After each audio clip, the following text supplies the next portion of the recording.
Welcome back to another episode of Tank Talks. I'm your host, Matt Cohen, and on this week's episode, we welcome the co-founder and CEO of OpenFarm, Isaac Langleben, to discuss the fascinating world of the global pet food industry.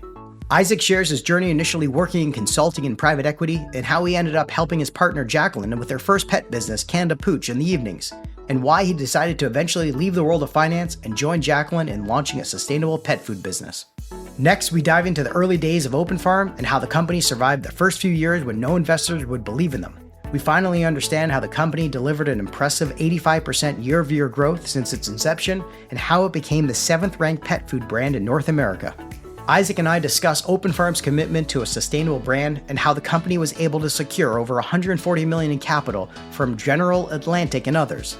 Lastly, we get Isaac to share his views on the Canadian entrepreneurial ecosystem and why our founders need to think bigger and go more global when it comes to building enduring companies. But before we jump into this week's interview, we welcome back to the Tank John Ruffalo to discuss the news and stories making headlines in the tech and venture capital ecosystem. Thanks for joining us back in the Tank today, John. Great to see you, Matt. Vancouver-based Photonic emerged from stealth as the third entrant in the global race for quantum computing. You know the quantum space well with your investments in Xanadu. They emerged with $140 million US in funding and unveiling a partnership with Microsoft. Their plans are to build this quantum computer using silicon chips that are networked with light, and it's a relatively new approach, but you know quantum better than I do and probably most of our audience does. So would love to understand what you think they're bringing to the table here, and if you think they're going to, make a difference in what we've seen as taking a lot longer in quantum to hit main stage. The folks behind the two founders, they are exceptional, incredibly talented folks. You and I have discussed my one and only investment in quantum was Xanadu. When I was at Omer's, it was the first check in, largely brought in through Ken Nickerson. And the one advantage that Xanadu and now Photonics has is I had seen all of the other ones and I just could not make an investment because I didn't understand how would you be able to miniaturize the chipsets for PC and other everyday devices when you had to cool it to basically 0 degrees Kelvin. And it was so complex. And then Ken and I would discuss this for 6 years. And then Ken said, I found your answer performing quantum at room temperature. And I said, how is that possible? And it's through quantum photonics. And Canada has a very long history in the photonic space through the telecom side when the whole, fiber optic craze hit in the mid to late 1990s. So this is actually a Canadian strength. And what it really is using the bending of light in order to enable the qubits to remain stable. So it is a fascinating approach to it, and it's one that makes more sense from a commercialization perspective. The challenge in all of these, though, is really the commercialization. And there's, again, I'm not an expert in the space, but is it really performing a quantum computation, or is it just another faster computer? And the real key of this is you have to get to a certain level of problem sets with so many multivariables in order for this to be more advantageous to what we currently have. But this is a game-changing space and one that, frankly, Canada has some fantastic assets. So thumbs up to see where this goes. Yeah, it's amazing. I mean, coming out of stealth with 120 people is not really coming out of stealth, I'd say. But this one feels much closer to commercialization with access to Microsoft's Azure Cloud Computing Network. Microsoft's vice president of advanced quantum said, unlike other commercial agreements that they have with other quantum makers, Photonics is a co-innovation collaboration to promote quantum computing, and they will offer Photonic as a preferred hardware provider for customers doing computational chemistry and material science discovery. So it feels like it's already coming out of the gates closer to commercial innovation and partnership. But let me just say, just like you're seeing in the AI space, these large players, they make multi-optional bets. Okay, let's speak about that. Google has been an investor, I think, and somebody will correct me perhaps, in every single quantum opportunity. You've got enough capital, place all of your chips Microsoft, the big investor in OpenAI, who did they invest in recently on an LLM, another one that he did? And everybody's going, what are you doing? I thought you made your bed with OpenAI. It's like, hey, not so fast here, just in case we're wrong. Absolutely. Speaking of Microsoft and confusing, in case you weren't confused before, a great tweet by Matt Turk from Firstmark said, Microsoft is the biggest investor in OpenAI, but also a competitor to OpenAI, an investor in a competitor chatbot, Inflection AI, and Microsoft is also the key partner, but also a competitor to Databricks with Azure AI. So I just hope that clarifies everything. Correct. But you know what? When you have that amount of capital, why wouldn't you? This is classic innovator's dilemma strategy. Do not commit, lay down your optionality bets as long as you can. And once you know what the direction is, then you commit. Beautiful strategy. If I was in Microsoft, Satya is the king right now, and he's doing it the same way that I would do this. So, man, he's an amazing guy. It is amazing. Yeah, I mean, who do you think did this the best before Satya took over Microsoft? Who do you think made the best multi-bet strategy to hedge themselves across all innovations? Actually, I'd be curious what your answer is. Intel. Yeah, that's probably it. But the problem is they weren't betting to win financially. No, but Intel, as people know, is the venture arm of the CIA. They place all out optionality bets to either take out potential winners so that it doesn't get into the wrong hands. But it's a little bit like that with Microsoft in a way, right?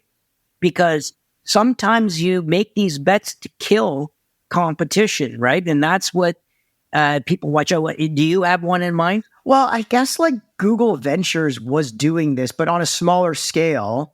Yeah. And they weren't doing it in like the size that Microsoft is doing it now, but also the markets have changed over the last 10, 20 years.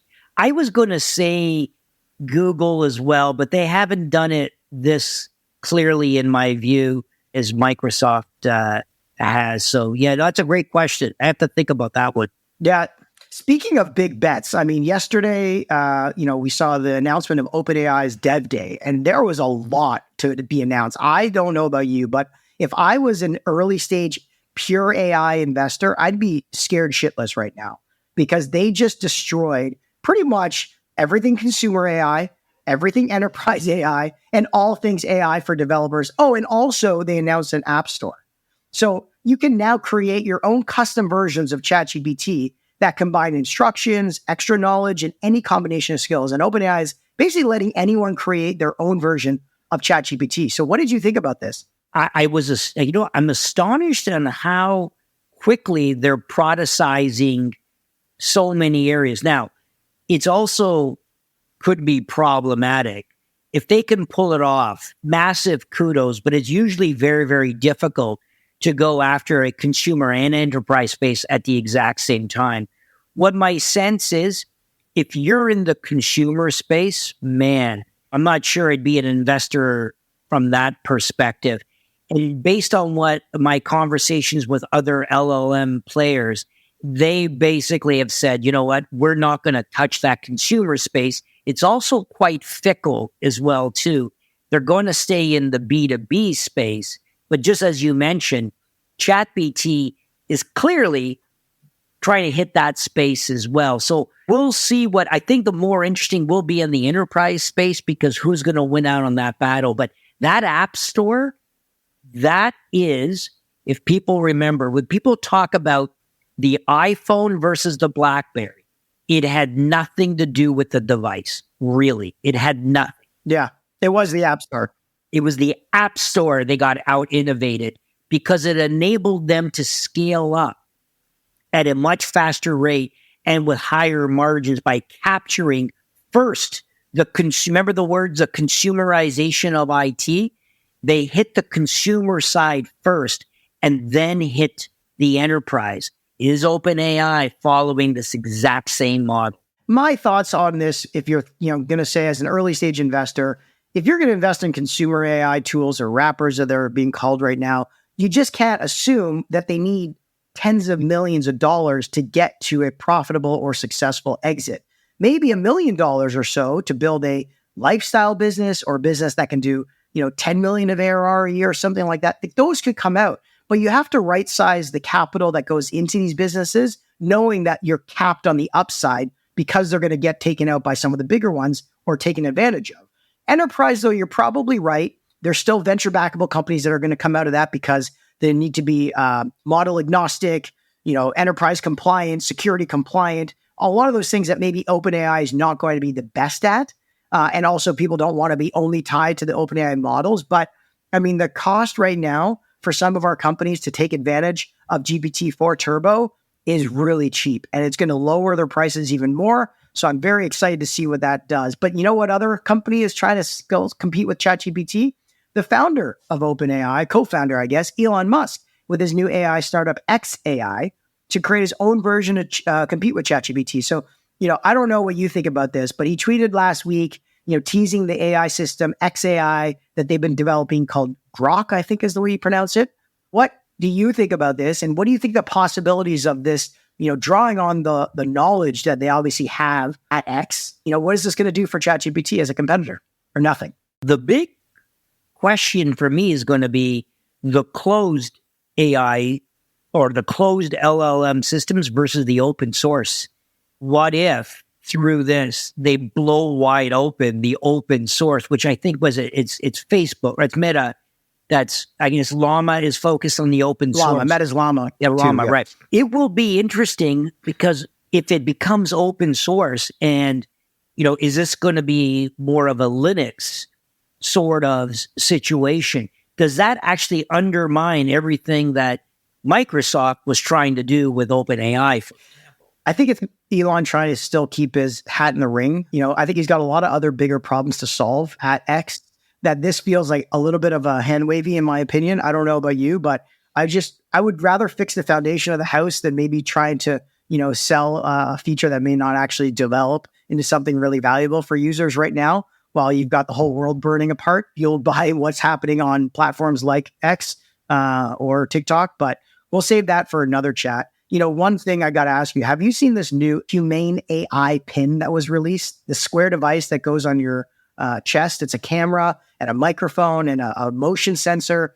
It basically collects data from all around you, uses a Snapdragon processor, and is voice controlled. And if you stick your hand out, you can actually see a little bit of a screen that gets basically imprinted on your hand, and you can use your hand as gestures. Very Star Trek-y. It is very Star Trek-y. Have you seen the video of this? I have not, no.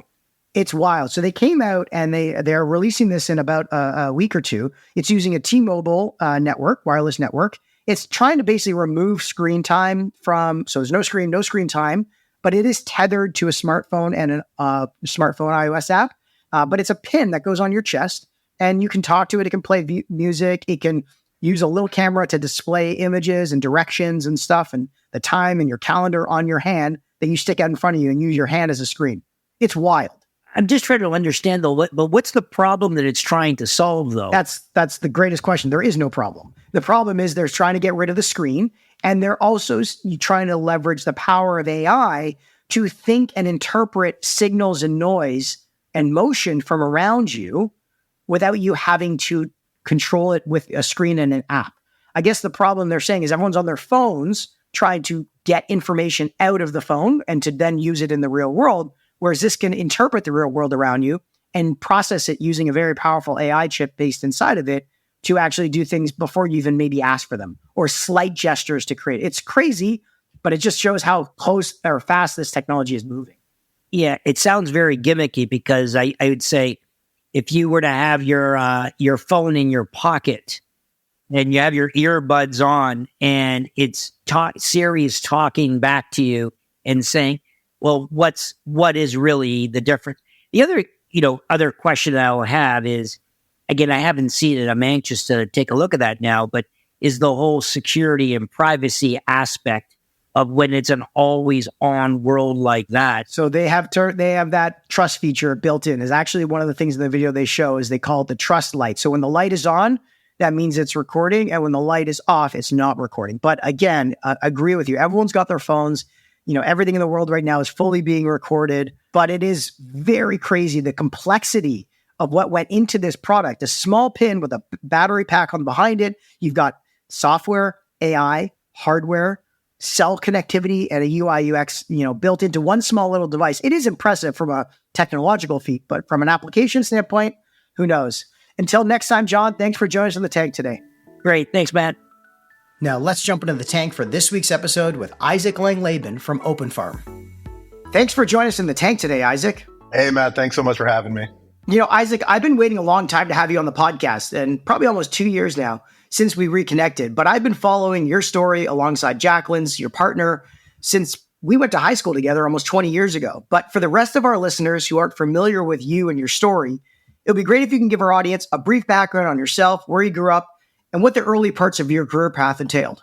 It's funny how far you and Jack go back, and it's been great reconnecting. But yeah, so for me, I grew up in Montreal, born and raised there, and went to school, went to law school there, and then finally moved to Toronto in 2009, and actually met Jacqueline in 2009, and I had a job lined up in New York, but with the global financial crisis, that kind of got screwed up. I ended up in Toronto, met Jack, and the rest is history. But yeah, so in terms of career, I started my career in corporate law, brief stint, you could call it. But for me, I bounced around. I did corporate law, I did management and consulting, did private equity.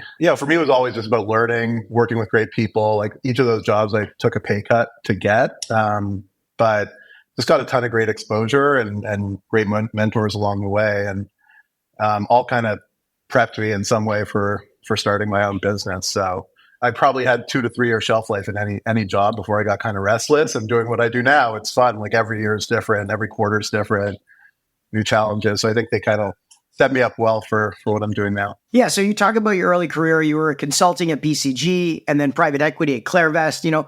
What were those roles like? Any transactions that really stuck out for you or customer relationships at BCG? And what eventually just decided you had to join Jacqueline on her journey to revolutionize the pet industry? When I got to Clairvest, I think I'd had some great experiences, but Clairvest really gave me amazing exposure to just like incredible entrepreneurs. Like Clairvest it's a growth equity firm. Like most of the deals they do are minority deals with owner operators. And so, the main things I learned there was like, one, knowing how to cold call. Like I had never had to do that in any job. And all of a sudden my job was to, find great companies and try to convince these people to talk to us and show them how we could add value, capital, but also value by becoming their partners. Spending time with those guys, I'm talking about the entrepreneurs we were talking to or eventually partnered with, it was super inspiring for me. And then the third thing was like understanding a balance sheet. Like I did my BCom, like I kind of knew my way around P&L from my other experiences, but like, understanding the full balance sheet, understanding how value is created. So I learned a ton there in that way.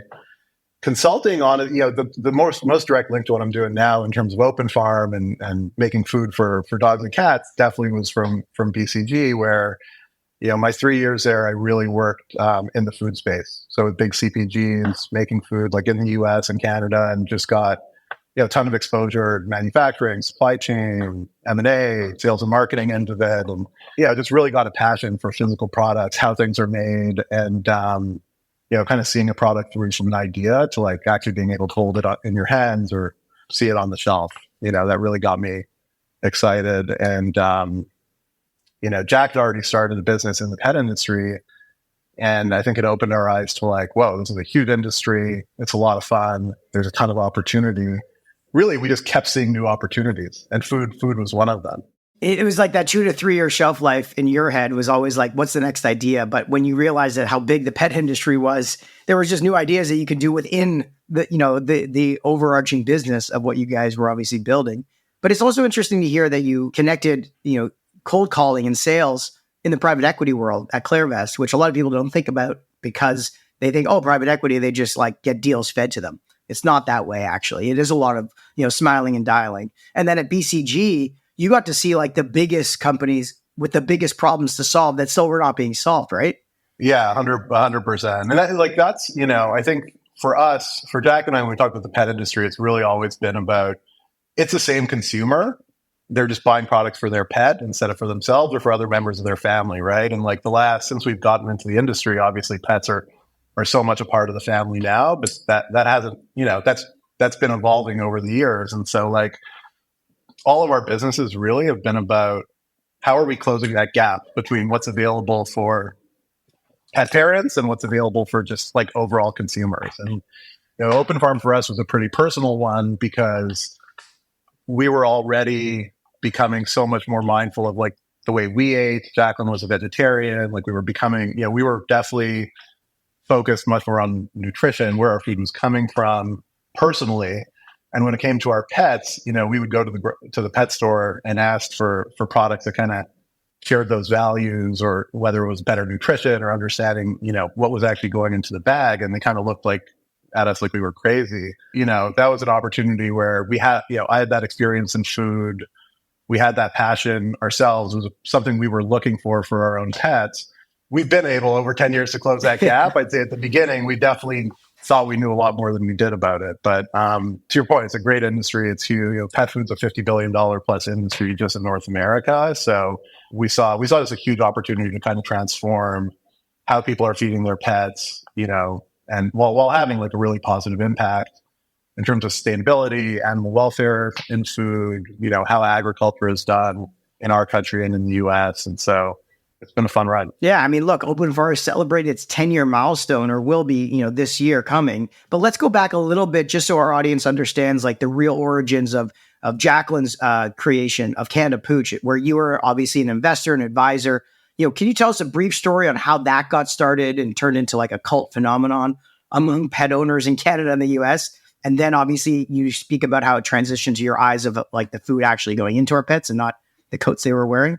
I say I was an advisor. I say I worked the night shift at Canada Pooch for a few years. That was how I got involved. But so Jacqueline, she was a CPA. The day she got her CPA designation, I think she quit her job in accounting, and she had kind of a 6-7 month gap before she was starting law school. She had applied and gotten in, and instead of traveling the world, I guess she decided, hey, I'll start a business. And once I start school, it will be like a side hustle and I'll keep it going.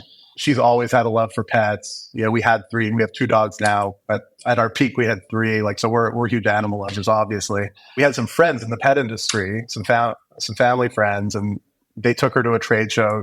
She came back with this idea for Canada Pooch, which was again, like there's all this pet crap out there, cheap stuff, like low quality. And at the same time, you're seeing higher quality accessories, apparel, like that we're buying for ourselves. And so how do you close that gap? And so she came up with an idea to create a much more humanized, high quality, highly functional line of accessories and apparel. And, by the time that 6 months was up, she had the biggest pet distributor in Canada. She had the biggest pet retailer in Canada that had submitted POs. She had samples. She had a factory in China. She had, containers on the water, bringing product over here. Awesome entrepreneurial story, like how she got those first samples and first production run made in 4 or 5 months, and then signed up these big customers was, just incredible. And so she skipped the first 45 days of law school before she finally admitted that she couldn't do it and quit and took on the business full time. And went all in on Canada Pooch. And went all in on it. And I mean, that's a business that was fully bootstrapped, From month one, it was profitable. She was able to get great payment terms from her customers and was able to kind of spin that up. And we put our life savings into it at that time, which was not a ton of money. And so that got us into the industry, right? I think we kind of stumbled into it based on a passion for pets and seeing some white space and opportunity. And I think once we were in it, we realized like this is a huge industry. It has amazing trends. Like we're crazy pet people, but there are more and more of us every day who are treating pets like a member of the family. Like I said, I think how did that roll into Open Farm? Really, it was just we saw these opportunities everywhere. So Diggs, the third pet company we started with, is the same. That's more around containment. Like it's amazing. That's really a hardware company. It's like amazing crates, carriers. So fully different category, but the exact same trend of like, okay, you have all these crappy kind of low-cost commoditized products coming over from overseas that are like not really functional. In some ways, they're dangerous. And meanwhile, we have $1,000 up a baby strollers. Like, how do we bring those two things together? Where this is something that's in your living room, like you don't want it to look like crap. Well, I mean, look, I'm going through the same thing right now with like newborns and, same with you with young kids and also pet owner myself. My dog Jones just celebrated his 6th birthday, golden retriever. So like we are in the exact same mindset. But you were like, people are treating their pets better than they treat their kids sometimes. But we don't have the same products to service them or feed them. So, I mean, you have had three hits between Canada Pooch, Digs, and now Open Farm. Why was there so much green space, in your opinion, in such a heavily funded and controlled industry from like conglomerates? Because so like in the last 10 to 15 years, so much more capital has come into pet, right? And so I think with Canada Pooch, it was still pretty early days. That gap is like definitely more narrow today than it was when we started. Open Farm was in a pretty competitive industry. I mean, you guys are number 7 brand in North America, for Open Farm. That's a hard thing to do for a startup. Well, yeah, I appreciate that. I think, the food space especially is like hyper competitive, right? It's the biggest part of our industry.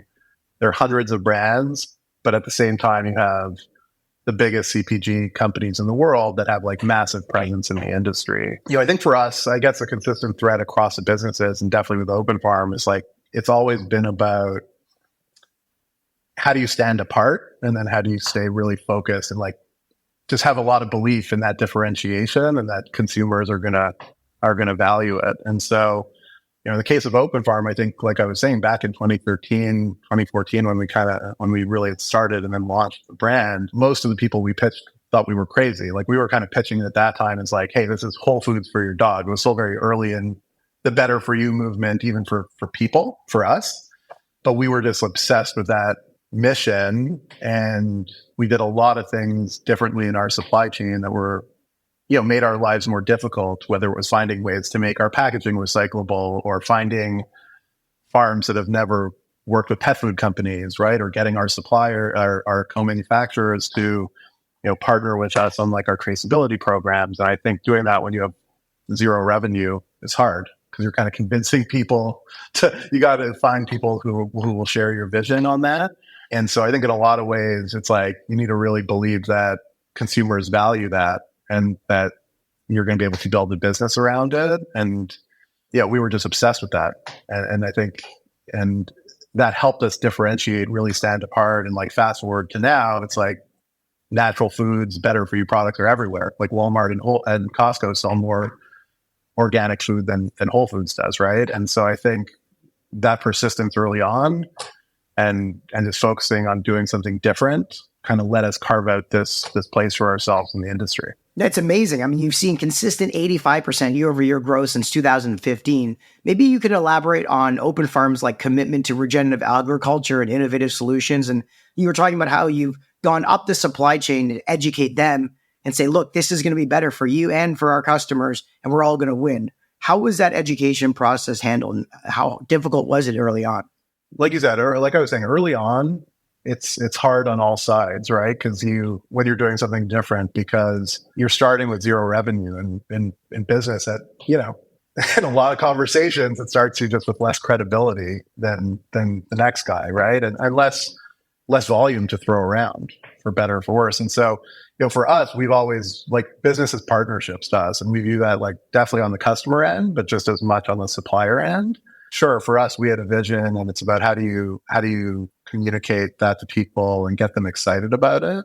I think it's also about showing them why it's also beneficial to their businesses, and how we could fit. And so, on the supply chain front, we play, I think, a really important role for a lot of our suppliers where, they're selling their ribeye to retail, but then other cuts of that animal, like they're basically selling it to the conventional meat industry, call it, right? And like we've been able to plug in there and, show them, hey, we could come in, we could pay a premium because we have customers who will pay a premium on the other end. So we're able to plug into the supply chain and add value to their business as well. Same with our co-manufacturers, like I think for them, obviously, they want customers who are growing, who are having success in the market. And like, we ask a lot of them and we've built great partnerships where I think they see that by partnering with us to, deliver on the promises we make to consumers, they're able to, one, like build capabilities that they could then sell to other competitors of ours. But also, they're helping us be successful, and we obviously are able to send them a lot more volume. So, now it's a lot easier for us to have those conversations because we have scale where we could go in and say, hey, like, here's our volume, like, let's find cool ways to partner together and keep raising the standard. But early days, it was definitely a lot of building those relationships and partnerships from a position of like selling a dream more than like the reality of what we were doing. So were you going to non-pet food or co-packing suppliers originally and telling them, hey, this offcut that you're putting into like canned foods or like, stock soup or whatever, you could also sell to us. We'll pay a premium for it. And they're like, we never even thought this market was open for this, off the cut stuff. Is that how it worked? Yeah, in many cases. Yeah. I mean, we were able to find, exactly. And then, even on the co-manufacturing front, we've had, products where the world's changed a lot, but 10 years ago, a lot of people just didn't want to be associated with pet food. Now you have a huge range of human grade pet foods and honestly pet foods that are more expensive than a lot of stuff you'd find in the canned aisle or the frozen aisle of your grocery store. But yeah, no, I think what we did, like I said, I think it made our lives a lot harder. It probably I think it also makes it harder for others to kind of replicate and costly for others to replicate. But it took a lot of effort, and it took a lot, it was us, but it's also, we were able to find great partners who supported us and who we still work with today, 10 years later. So it's incredible, like going up against these incumbents and then also having to go into international markets like Australia and Korea and China. Like, what was the decision-making process for a Canadian startup to do that, at an early time, especially during COVID with supply chain disruptions and everything? The big international push for us is still ahead. I think that's probably the thing I'm most excited about. I think, but honestly, Matt, like for us, it's kind of like, why wouldn't we go? Like our category is global. A lot of the trends that we see here are also true in Europe and Asia, really, in a lot of markets around the world. And, we've never been shy about that. I think the US is probably about 85% of our business today. And we were really aggressive going into the US. We launched the US, I think 4 months after we launched in Canada. Who are your first customers in the US? So we sell in a channel called Neighborhood Pet Specialty, which is, specialty stores. There's probably 10,000 of them across North America. Basically pet stores that are smaller than Petco or PetSmart is the simplest way to probably define it. The reason I was kind of just laughing thinking about it, we started by launching nationally across the US, which I don't know. I go back and forth on if I would recommend that to anyone. I think there are reasons it was a really good thing for us to do, but it also came with challenges and some setbacks. But so we were our first customers were basically wholesale distributors. I think we launched with 4 wholesale distributors across the US who service these small neighborhood pet stores across the country. So we launched October 2014. We launched Eastern Canada. Jan 2015, we launched Western Canada. Then March 2015, we basically launched the entire US. So those were our first customers. And yeah, look, I think for us, it got us. So we've always leaned to more aggressive, go after markets, and invest against them, figure them out. There are definitely cases where that's worked really well. There are cases where it hasn't, and we've had to go back to the drawing board and figure them out. But net, I mean, our business now across the US and Canada is super, is really strong in most regions. And so I think the international markets, we kind of view them as fair game. I think there's a lot of examples of Canadian brands, especially, that have done really well in these other international markets. And it's really about, understanding them, understanding how they're the same, understanding how they're different, and finding great people who could help us build our business. I can only imagine how big a business it could be if you guys access the Korean and China and Australian markets at large globally, as pets are becoming obviously the dominant loved ones in a lot of those regions. I got to ask, 85% year-over-year growth since 2015, super consistent. You've been named one of Canada's fastest growing companies multiple times. How does Open Farm plan to maintain that growth while also staying true to sustainability goals? I think there's a few themes for us on that. One is definitely planning, because like I said, we make it harder for us. We put a lot of constraints on how we do things with our standards. And I think our consumers, I mean, that's how we build that trust. Like they expect us to deliver on those promises, right? And so honestly, we're planning out on the supply chain side, we're planning out with like a 5-year time horizon. We put as much rigor into that as we do on like the sales planning and kind of strategy front. And a lot of those programs on the supply side take years to kind of build. So it's really important that we're thinking 3, 4, 5 years ahead. Like, what are our supply needs going to be, and where do we need to invest to make sure we have supply? And then the other piece, honestly, is great partnerships. Like, I think we have long-term partnerships with our suppliers. Those relationships are super important to us. Oftentimes, like the way we expand our supply is by investing and expanding with existing partners who we know well and have done business with for a long time. And I think that's going to continue to be the case. And then there's innovation. Like, our brand, has evolved so much in 10 years. And I think it's like, how do we continue to even raise our standard and just evolve and kind of stay ahead of the curve? Like, we kind of know people are going to, like, the things we were doing 10 years ago, like, other brands have caught up on already. And so it's really been like, what are the new things we've started doing the last few years? That's really how are we staying ahead, and how are we continuing to push the bar higher and higher? And I think that's what gets me excited. I think that's what gets our team excited. Like, we're building a business, but I think honestly here, people are really dedicated to the impact we could have more broadly in our industry as well. What's the North Star metric? Like, what's the overarching thing besides sales growth, obviously, that you are super passionate about that drives the entire organization? Our mission, our mission statement hasn't changed from day one. It's do some good for pets and the planet. And I think, it's obviously super high level, but I think like that's what drives us. And I think the reason we're lucky is because it's not like something that we bolted on, like an ESG thing that we bolted on. Like, that's like our DNA. That's really what we believe makes us different as a brand. And so it's so linked to like the value we deliver our customers. And I don't view it differently than our business goals. And I don't think anyone else here does. Like, if we're not delivering on our promise, like on our mission, like, we're just another brand. And in a very competitive space, that's dangerous, right? So what are the North Stars for us now? I mean, I think to give you something, I could give you specific initiatives. Like, we have zero waste to landfill by 25 is a goal that we might hit before, but that's one that's coming up in the next year. We were the first pet food company to commit to science-based targets for reducing our carbon emissions, and it's a significant commitment. No other pet food company's made that yet. You mentioned regenerative agriculture. That's one that we get super excited about. We have a commitment now to advance regen practices across 1 million acres of farmland by 2030. And just to put that in perspective, I mean, today I think we source ingredients from about 500,000 acres, and about 100,000 of those acres use regenerative practices. So we're looking at 10xing how much supply is coming from regen suppliers. Unilever, I think, has a 4 million acre commitment. Pepsi's a 7 million acre commitment. So I think you could see, like, we're setting big goals for a company, of our size. And it's really like, our goal is that everyone copies us.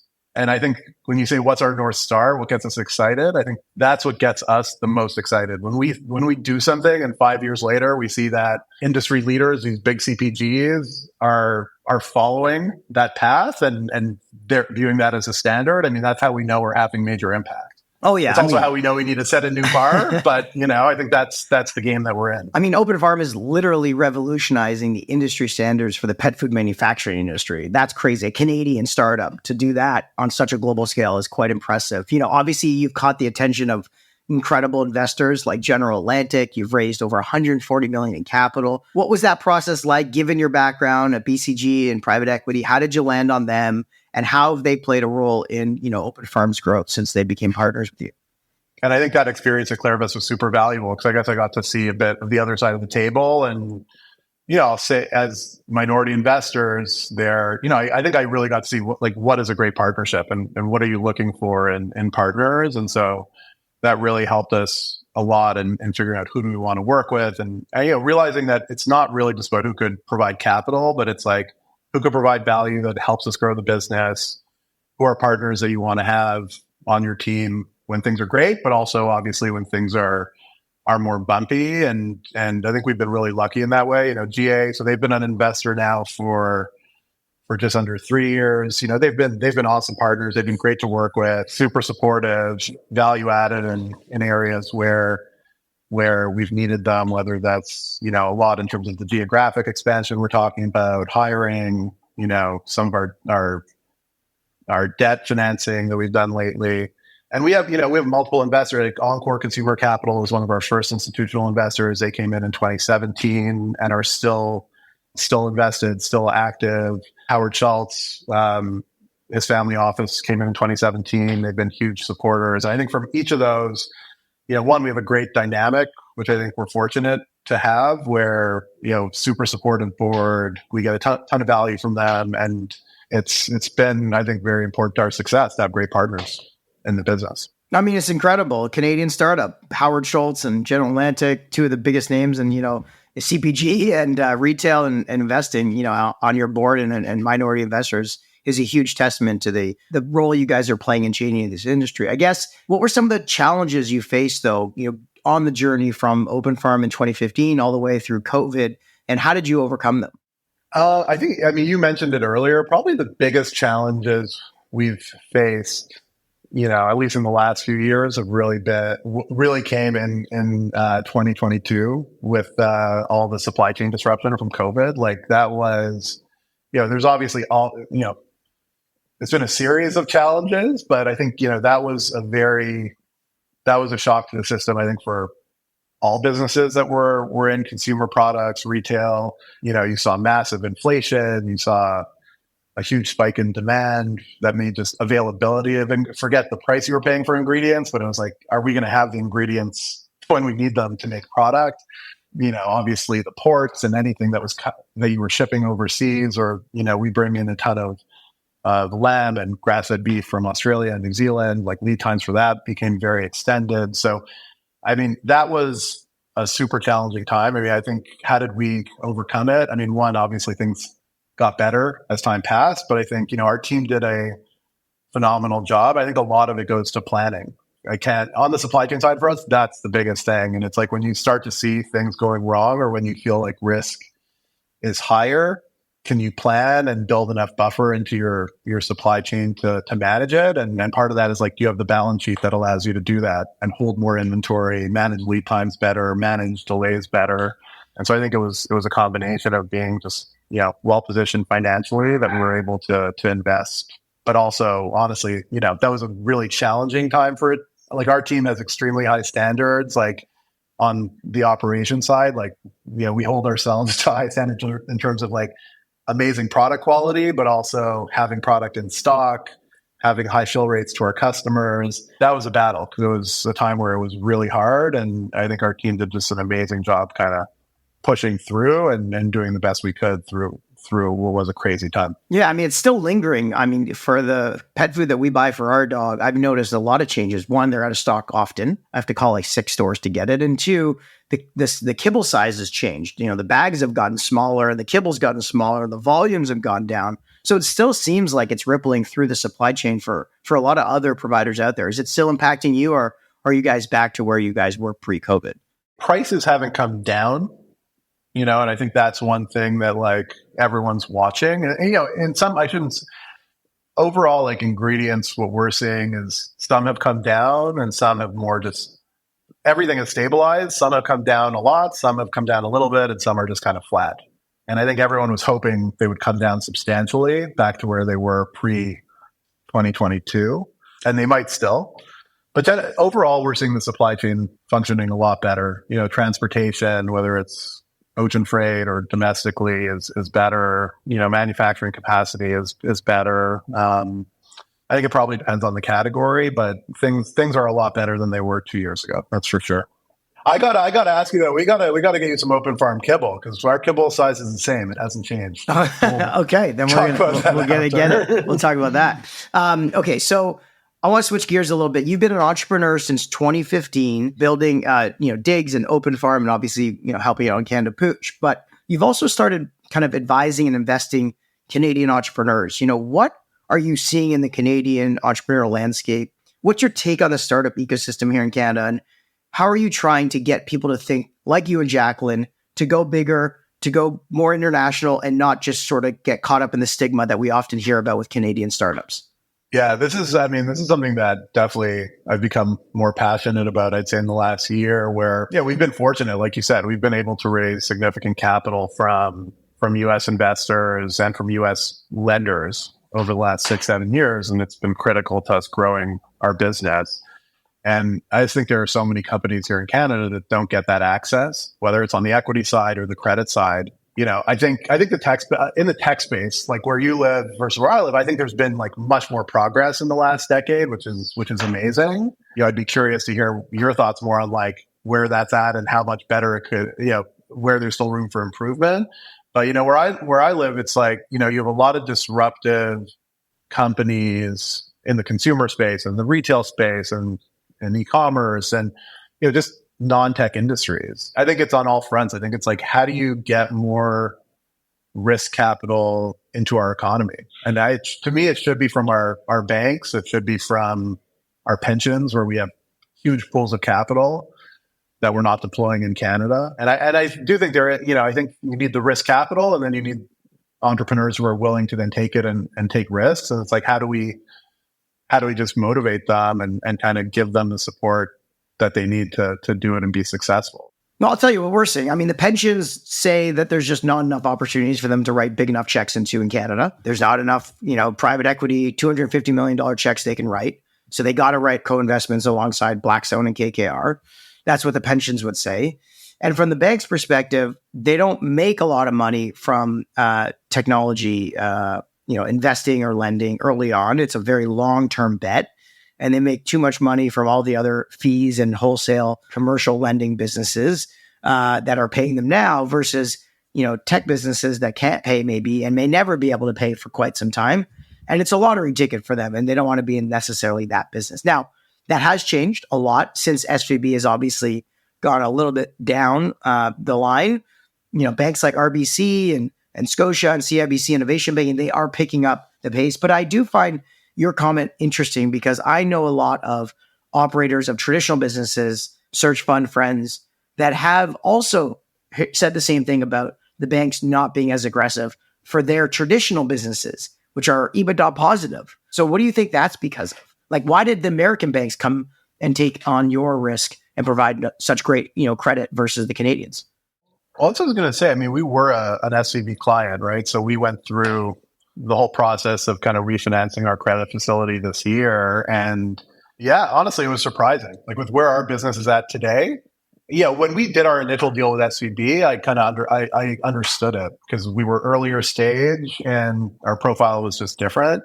Going through it this year, I wish I had a good answer for you. Like I think, what I saw is honestly is like I think the investment banks were the reason. We got a couple of good term sheets from Canadian banks, I think, but they still were not nearly as good as what we were seeing from the US. That's something I wish I had a good answer for you. It's like, it is a bit, that's what got me passionate about this is like, there are so many businesses like ours and probably earlier stage that could build great businesses if they had access to capital, and in the US, what we see is they have it, right? Like going through our processes, like, there's a huge ecosystem of like growth equity investors, private lenders, the banks get it, obviously the regional banks, but then even the big banks have disruptive commerce teams, whether it's JP Morgan, Citi, whatever.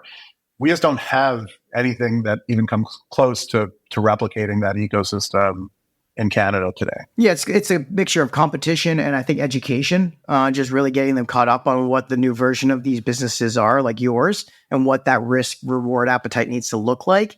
But it's happening, and it's going to take a little bit more time. But you recently went through it.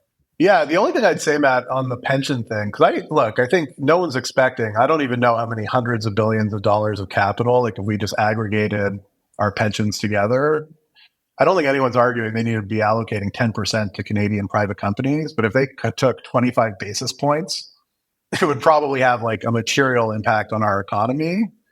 And yeah, it wouldn't have that much of an impact on their returns. But hopefully, if you believe that Canadians could build great companies, it should have a positive impact on their returns, if anything, not negative. So I think the whole check size argument's like very micro to whatever PE team you're talking about. right? Where they're tasked with deploying $250 million checks. I think it's more if you look like overall at that pool of capital, how do we put more of that into Canada? It's going to be a tiny allocation for them, but it could have a huge impact on job creation, innovation, and just, having more Canadian businesses that are, global in nature and doing great things in the world. So, right. I mean, let's just add up the numbers. If you really want to do back of the envelope math, you've got CPP with 575 billion. You've got Case Depot with, I think, 300 and something. You've got all the other pensions across the provinces. Let's just call it $1 trillion in pension money. All you need, exactly 25 basis points, not even 1%, and putting that towards Canadian businesses, and they are doing that. Case Depot has been doing a lot of that in Quebec. CPP outsources it a lot to other firms to manage. So it's hard to see exactly where it's going, but agreed. It doesn't seem like even 1% would move the needle. So maybe that's why it's just not a big topic for them. Yeah. No, look, I understand if you're looking at the returns of the fund, I think, and like where you could get returns, I get it. To me, it's a bit maybe more of a political issue of it seems like a social issue in our for economy sure. here in Canada, exactly. A social and political issue. Well, let's move to the fun and lighthearted part of the conversation. You've got two. You had 3 pets. You've got 2 pets now. What are their favorite Open Farm products? I have to ask, and I want to go and buy them after this. So what are they? So yeah, we have 2 dogs, 2 seniors now. So they've been with us basically since we started our business. Amazing. But what do we feed them? We feed them basically 100% freeze dried raw. So we actually don't feed our dogs kibble anymore. We did for a long time. Freeze dried raw. I'll send you some. I mean, basically it's 95% meat. 5% organic veggies, fruits, some supplements. So high protein, it's like they love it. I mean, it's extremely palatable, less processed. It's an awesome product, and they've been thriving on it now for years. What product did you not think was going to work, but really took off and flew off the shelf? You were a bit hesitant about. Great question. Yeah, probably the biggest upside surprise in that way for us has been, I'd say there's 2. One is bone broth. Oh yeah. So we sell a ton. So we launched our bone broth probably 4 years ago.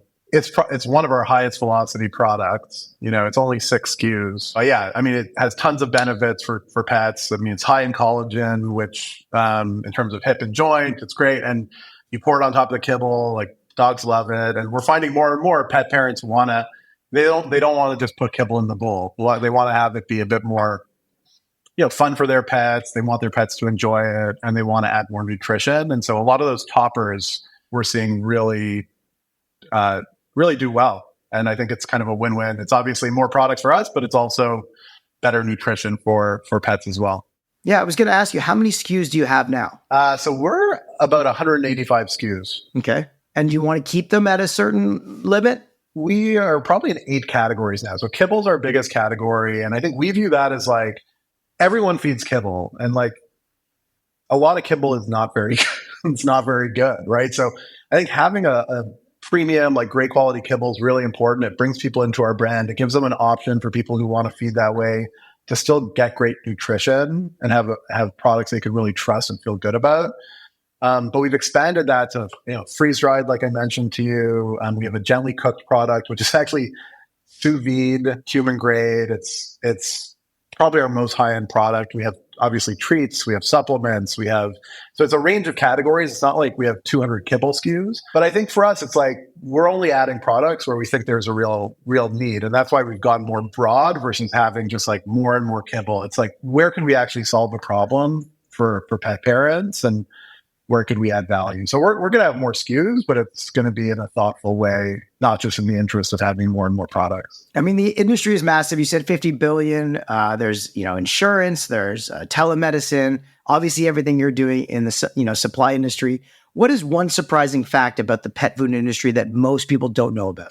Yeah, I think most surprising to us as we dove into it at the beginning, and I think still is like a new stat for most, like 50 billion plus, it's obviously a huge category, but even from an impact perspective, 25% of all meat raised in the US goes into pet food. Wow. I think with a company that has a mission like ours, it's actually a huge agricultural and kind of environmental impact from our industry. And for us, a lot comes back to that. Like, how are we driving improvement, driving change, driving conversation about how we can make things better in that way? That's amazing.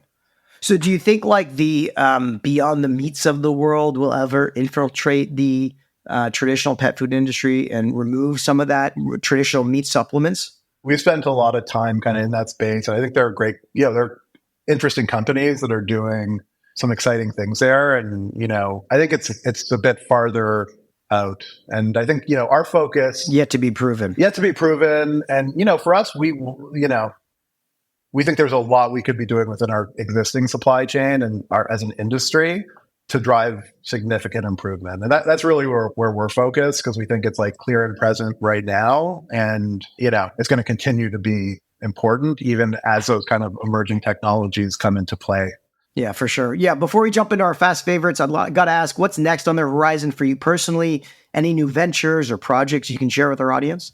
Yeah, no, well, look, and I know we were on some more lighthearted topics. I hate to because I was thinking about, what do I say to this one? But, honestly, I think the last month for us, a lot of we're so on the business side, the answer is no. Like, we're so focused on Open Farm, on, there's so much for us to do.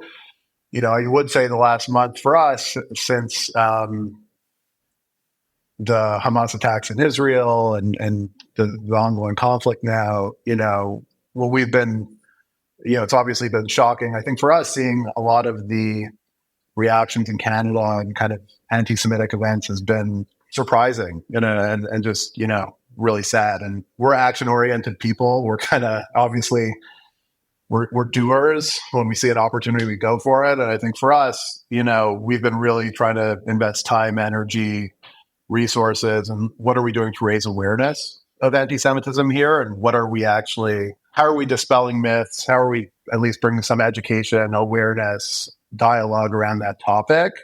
There's a lot of things happening around the world, a lot of opinions, all that. But I think for us, where we think we could have a lot of impact is here in Canada, making sure this is a place where everybody feels comfortable, whether Jewish, Muslim, other nationalities, obviously. And I think that's something we're putting more and more time and energy against.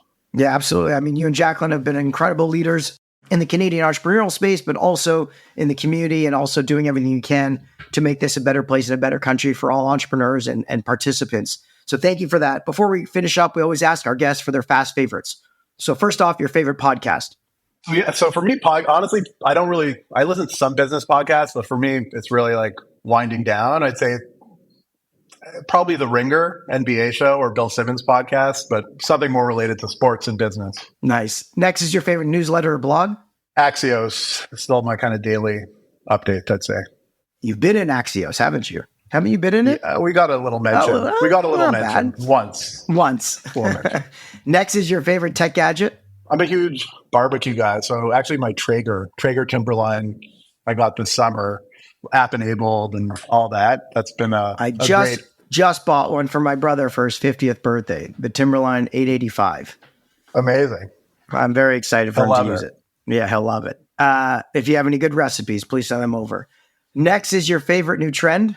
This will tell you something about me. I actually asked Jacqueline, like, what's my favorite new trend? And she said, return to work. So I don't know.